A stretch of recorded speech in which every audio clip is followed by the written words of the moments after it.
আসসালামু আলাইকুম। আজকের এই ভিডিও থেকে আপনারা জানতে পারবেন এত সুন্দর একটি সালোয়ার কিভাবে আপনারা আপনার 1 বছর বেবি থেকে শুরু করে 5 বছর বেবির জন্য আপনারা কাটিং সেলাই এবং ডিজাইনটি করে নেবেন।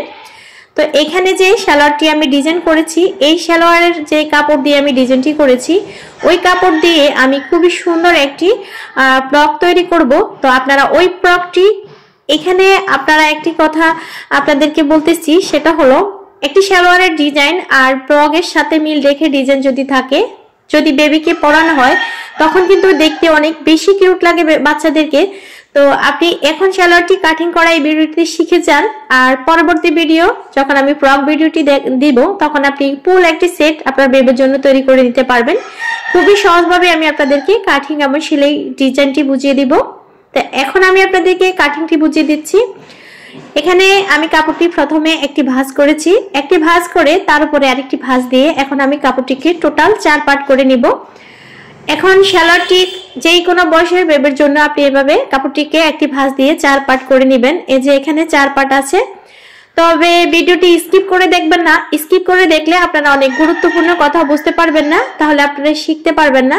স্কিপ না করে দেখবেন, তাহলে সবকিছু ভালোভাবে আপনারা বুঝতে পারবেন।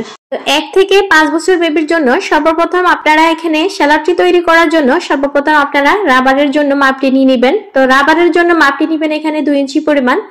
1 বছর বয়স থেকে 5 বছর বেবির জন্য এখানে রাবার গর্তে আপনারা 2 ইঞ্চি পরিমাণে একটি দাগ দিয়ে, তো এরকম একটি স্কেলের সাহায্যে আপনারা দাগটিকে টেনে দিবেন।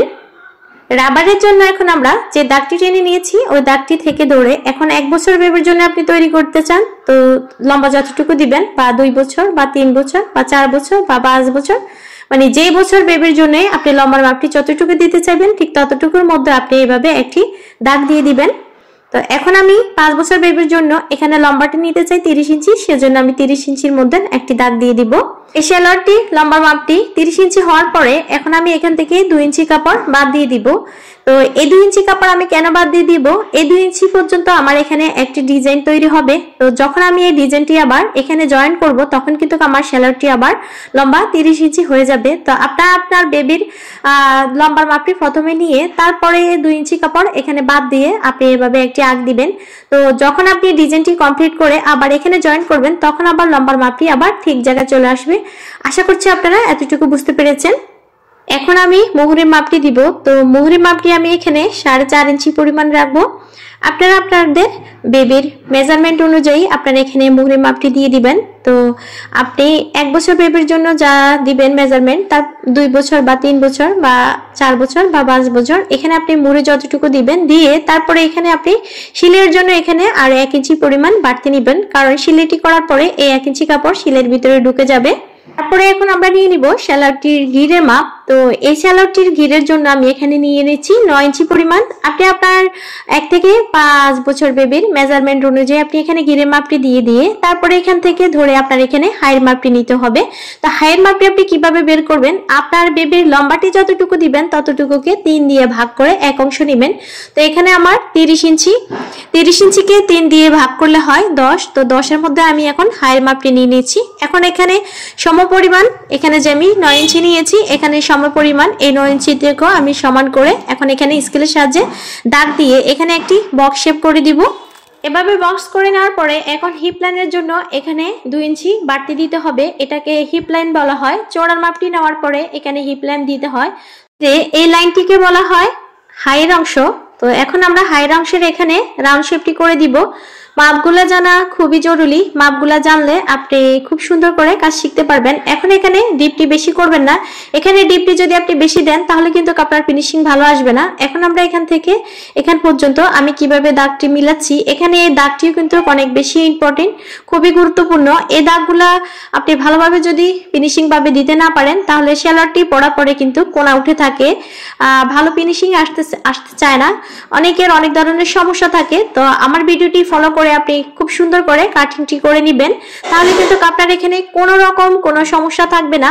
তারপরেও যদি আপনাদের কোনো রকম কোনো সমস্যা থাকে তাহলে আপনারা আমাকে কমেন্টে জানাতে পারেন, আমি আপনাদের সমস্যাটি অবশ্যই সমাধান করে দেওয়ার চেষ্টা করব।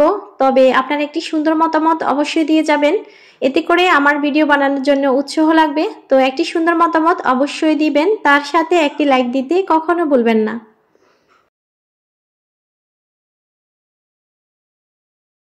এখন আমরা ডিজাইনটির জন্য এখন আমরা কাপড়টি কেটে নিব। তো টোটাল আমি এখানে লম্বা 30 ইঞ্চি পরিমাণ রেখে এখন আমরা এখানে কাপড়টিকে ভাঁজ করে আমরা আমাদের লম্বার মাপটি ঠিক রেখে এখন আমরা ডিজাইনটি তৈরি করে নিব। তো আমি প্রথমে লম্বার মাপটি নিয়েছি।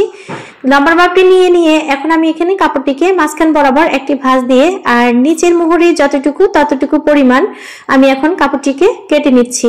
আশা করছি আপনারা বুঝতে পেরেছেন আমি কিভাবে এখন নিচের ডিজাইনটি কাপড় কেটেছি। এখানে অবশ্যই সামনের দিকে সিলাইয়ের জন্য 1/2 ইঞ্চি কাপড় আপনারা বাড়তি রেখে তারপরে আপনারা এখানে ডিজাইনের কাপড়টি কাটবেন। এই যে আমি এখন আপনাদেরকে দেখিয়ে দিচ্ছি, এখানে কিন্তু আমার এখানে সোজা বরাবর থাকলেও সামনের দিকে কিন্তু আমার এখানে 1/2 ইঞ্চি পরিমাণ কাপড় বাড়তি নিয়েছি। এখন আমি এখানে নিচের কাপড়টি কেটে নিচ্ছি। তো সেলাইটি দেখেন, এখন আমি খুব সুন্দর করে আপনাদেরকে সেলাইটি দেখিয়ে দিচ্ছি, তাহলে আপনারা আরো ভালোভাবে বুঝতে পারবেন ডিজাইনটি আমি কিভাবে করছি। এখানে যে ডিজাইনের জন্য কাপড়টি কেটেছি এই কাপড়টি কিন্তু 4 পাট আছে। তো আমি এখানে এই 4 পাট কাপড় এখানে ডিজাইনের জন্য আমি রেখেছি। এই ডিজাইনটি কিন্তু অনেকে অনেক কঠিন ভাবে আপনাদেরকে দেখিয়ে থাকে, আমি আজকে খুবই সহজ ভাবে ডিজাইনটি আপনাদেরকে দেখিয়ে দিব। এই ডিজাইনটি আমি এখন যেভাবে আপনাদেরকে করিয়ে দেখাবো এটা কিন্তু খুবই সহজ পদ্ধতি, যেটা আগে কখনো আপনারা হয়তো দেখেন নাই। তো চলুন এখন সেলাইটি করি। প্রথমে হায়ের অংশটি জয়েন করে নিতে হবে। অবশ্যই এখানে আপনাদের খেয়াল রাখতে হবে এখানে 2টি সেলাই করে আপনাদেরকে হায়ের অংশটি জয়েন করে নিতে হবে।